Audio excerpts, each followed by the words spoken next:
એ ભાઈ રિપ્લાય કર્યો કે પેલા હેર કટ્સ કરાવી દો અચ્છા. પછી આગળ વાત કરીએ. બરાબર પણ રેસ પહેલા થાશે. રહેશે. જો કઈ સુપર કામ સારી દુકાન જોવા ઉલવાડ અને આ વેરિયન એકદમ પરફેક્ટ હતો. આખી દિશા સુધી આંખી દેખાતો હતો. જીવનભાઈ અમદાવાદ તો કેવું લાગ્યું તમને? બહુ મસ્ત ભાઈ.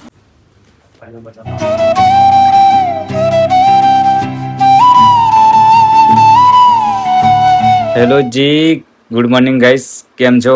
આઈ હોપ બધા મજામાં છો. તો આજે જવાનું છે અમદાવાદ, અને જે લોકોએ ગઈકાલનો બ્લોગ જોયો છે એ લોકોને ખ્યાલ જ હશે કે કેમ જવાનું છે. તો ચલો જલ્દી નીકળીએ. તો ફાઇનલી ગાઈસ ઘરેથી નીકળી ગયા હતા અને આપણે જવાનું છે અમદાવાદ. તો સૌથી પહેલા પેટ્રોલ પૂરું થયું, પેટ્રોલ પુરાવી અને પછી સીધા નીકળી જઈએ અમદાવાદ માટે. રેડી? જો આગળ પોલીસ ઊભી છે, કેમેરામાં ગયા છે, બાકી તો વાત ગાડી ઉભી દેવા.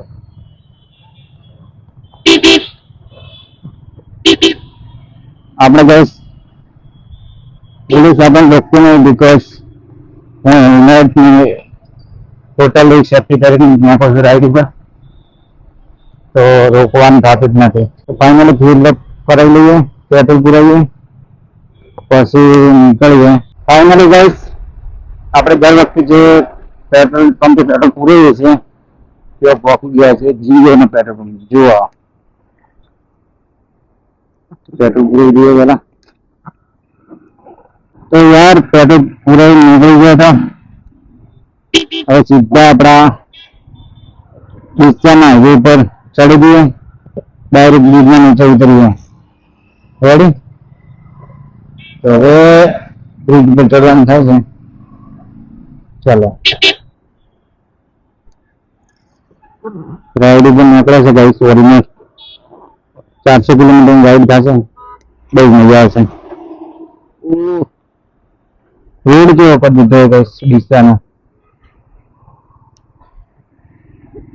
वैसे बात कहूँ तो मैं हाईवे रे एकदम परफेक्ट હતો. હાઈવે આઈ થિંક સુધારવાની જરૂર જ નથી. તો એ બીજું ખાડા ખોદીને જો કરી દીધો ગવર્મેન્ટ ગાઈસ, ભાજપ સરકાર. લોકો શું કહેવાય, ગવર્મેન્ટમાંથી પેલું આવે છે ને, શું કહેવાય છે ખબર આપણને ખબર નહીં પડતી.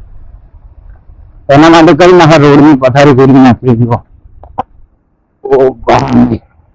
બસ આ રોડ એટલો સ્મૂથ હતો ને કે ચલાવો બંને પણ જાણે કે 120-130 ચલાવો તો બી વજન આવે એવો રસ્તો હતો આવ્યો.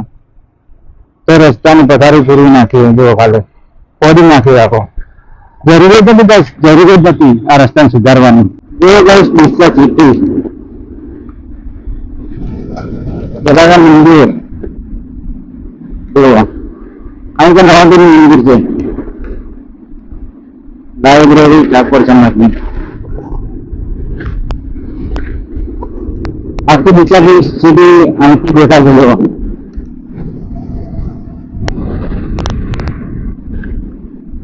હા, એ બી મજા આવે ભાઈ બાઇક ચલાવવાની, પણ રસ્તો જોડે એવો સ્મૂથ નથી કહેવાનું. ખાડા વાળો હોય. ડીસાના બ્રિજ થી નીચે ઉતરી ગયા જોવા. તો ચલાવો થોડુંક ક્રોચિંગ ચલાવીએ બાઈક. રેસ કરવાની મજા જ જાય કંઈક અલગ છે.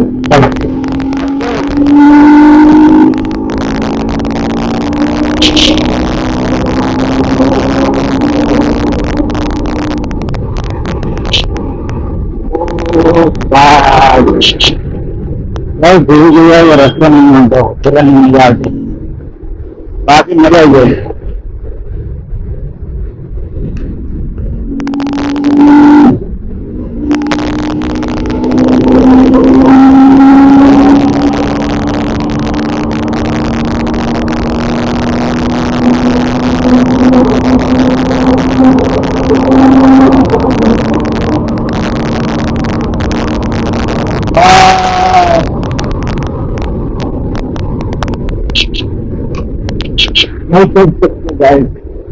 વધારે ખેંચવાનું નથી, કન્ટિન્યુ ના થાય. ખાલી રસ્તાના ક્રોસ આવી ગયો, ક્રોસ રસ્તો, તો પ્રોબ્લેમ થઈ શકે છે guys. એટલે આરામથી ચલાવવું. આ હાઈવે જોઈ શકો તમે, એકદમ સ્મૂથ છે રાઈટ. આ હાઈવેમાં 150 ની સ્પીડમાં બાઇક ચલાવીએ ને તો ચલાવી શકીએ આપણે, પણ આગળ તમે આ રસ્તા જોયો હશે કે આખો ખોદી નાખ્યો છે. હવે આ રસ્તો આટલો ક્લીન, આટલો મસ્ત સુપર હતો, તો પછી આ બધું કરવાની શું જરૂર નહીં. આખો રસ્તો ગાઈસ ખોદી પકડી દીધો. રસ્તો જોયો તમે, બહુ સરસ રસ્તો છે, પણ આગળ જે ખોદે છે ને, જે લોકો રેગ્યુલર અડતા જે લોકો જોયા હશે કે રસ્તાની હાલત કેવી કરી દીધી. તમને દેખાડું છું સર, આ જુઓ, આ આટલો મસ્ત આ નથી બનાવેલો એની, આ જુઓ આ રસ્તો ફરતી બનાવ્યો છે નવો, ફરીથી ઉપર થોડું ડામર ને બધું માર્યું છે બરોબર. રસ્તો એટલો મસ્ત હતો તો આવું કરવાનું શું મતલબ એમ. ચલો સીધા નીકળીએ. આખા હાઈવે પર તો બ્લોક નહીં થાય, તો સીધા બ્લોક કરશું આપણે હવે અમદાવાદ પહોંચીને. અને અમદાવાદમાં આપણા બહુ બધા મિત્રો છે, તો બધાને મળશું. અને પહેલા તો મારા ખાસ ભાઈબંધો છે, મારા ભેગા રેગ્યુલર અમદાવાદમાં ફરે છે, એમના જોડે જઈશ. બધા મારા ભેગા આવી જશે, પછી બધા હાથે નીકળશે, પહોંચશું સીધા લોકેશન ઉપર. અને જે લોકોને બધાને મળવાનું છે એમને ફાઇનલી મળવા દઈશ. ચલો મળશું આગળ જઈને ડાયરેક્ટ. ગાઈસ ફાઇનલી અમદાવાદ પહોંચી ગયો અને એટલા બધા ભાઈબંધોને બોલાવી લીધા. જુઓ આગળ બાઇક લઈને આગળ અમદાવાદની સિટી. જીવનભાઈ અમદાવાદ તો કેવું લાગ્યું તમને? બહુ મસ્ત ભાઈ, મજા આવી કે નહીં? હા. અને ગાઈસ ભાઈચારો ઓન ટોપ, બધી જગ્યાએ ભાઈઓ કમાવી ગાઈસ, એટલે એટલો તો ભાઈચારો બનાવી દીધો છે કે ગમે ત્યાં જરૂર પડે તો ભાઈઓ હાજર થઈ ગયા ભાઈ. બાઇક કરવા અને હવે જઈ રહ્યા છે. થોડું બાઇક ધીરે ચલાવો એટલે અવાજ રેકોર્ડ થઈ જાય. કેવું દીકું ચલો પારી તો આઈ સુધરી કાઢો હોય ગયા. એ વાત સાચી. તો ગાઈસ અમે જઈ રહ્યા છો હવે. તમે બધા ઓળખો જ છો, ઘરેથી નીકળી ગયા છો. હું તમારે બધા વાત કરી હતી આગળ કે શેખર ઝાલા અને વિક્રમભાઈ દરબાર, એ ભાઈને મળવા જવાનું છે. એમને હમણાં શોપ નવી ઓપન કરી છે કપડાની.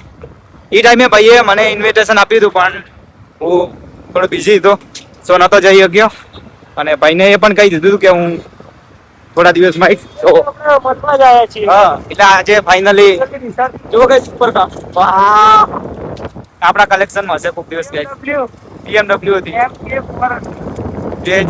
અમદાવાદ ઇઝ વન ટોપ. જુઓ કાલે જોઈએ ગાઈસ, આગળ જઈએ, મળીએ ભાઈઓને, બ્લોગ શૂટ કરીએ. તો બ્લોગ જોવાનું ના ભૂલતા, કન્ટિન્યુ રાખજો એન્ડ સુધી. અને ઘરેથી કોલ કરી વાત કરી નીકળ્યો છું ભાઈ કે આવી જજો. જોઈએ કપડાં પણ લેવાના થાય છે લોકેશન પર પહોંચે. ભાઈનું કલેક્શન બ્યુટીફુલ છે કપડાનું. સો જલ્દીથી નીકળીએ.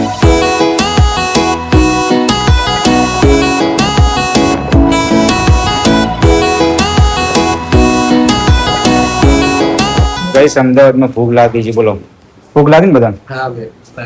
નાસ્તો કરવા આવી ગયા, નાસ્તા હાઉસમાં. શું મંગાવશો? નાસ્તો આવી ગયો, નાસ્તો કરી લઈએ અને પછી જઈએ શેખરભાઈ અને વિક્રમભાઈને મળવા માટે. તો જલ્દી નાસ્તો કરી લઈએ. ગાઈસ ફાઇનલ નાસ્તો કરી લીધો અને હવે જઈ રહ્યા છે ભાઈની દુકાન ઉપર.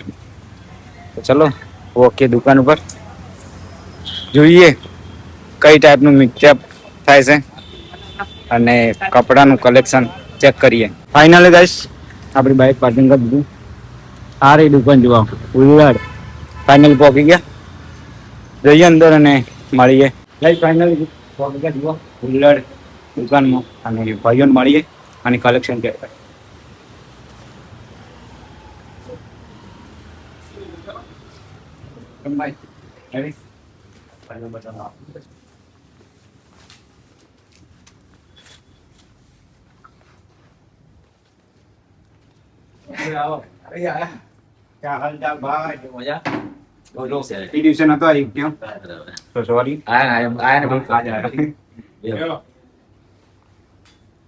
આખા દિવસ નો અમદાવાદ માં ફરો. દિલીપભાઈ આવી દિલીપભાઈ હમણાં જ આવી ગયા. કેટલા વાગે હતા? સવારના હું 6 વાગ્યા નીકળેલો આ લોકો જોડે. ફરતા હતા. તો વિડીયો નાખીને તમે રેસ વાળા ભાઈ શું કરે? રેસ વાળી આપણે જે પેલા શું ભાઈ નામે પ્રવીણભાઈ અમારા. પ્રવીણભાઈ.